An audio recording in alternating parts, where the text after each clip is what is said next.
Te túléled a gazdi tesztet? Ha kiesel, be kell követned. Készen állsz? Melyik a legsonyibb nyári kellemetlenség? Ha a toklást választottad, akkor igazad van. Nagyon kellemetlen, amikor belefúródik a kutya mancsába. Marha, csirke vagy hal? Melyik jobb a kutyusodnak? Adj egy pacsit. Ha a csirkét választottad, akkor kiestél. Viszont, hogyha nyomsz egy lájkot a videóra, akkor kapsz egy életet. A kutyád üzenni akar neked. Mit akar mondani? A videó végéig van időd megírni kommentben. Na most figyelj! A kutyád nyalogatja a mancsát, és egyikőtök se tud aludni éjszaka viszketéstől.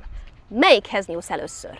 Ha a Dr. Dog Allergy Shieldre mutattál, gratulálok! Ez az a komplex formula, ami belülről szünteti meg a viszketést, hogy mindketten nyugodtan átaludhassátok az éjszakát. Ha rámész a megosztásra, fel fog jönni néhány ismerősöd. Ha van köztük macskás, akkor kiestél. Az utolsó, ám de legfontosabb kérdés. Jár-e a vitaminfalad Buthának? Ha a válaszod nem, sajnos kiestél. Írd meg kommentben, hogy túlélted-e.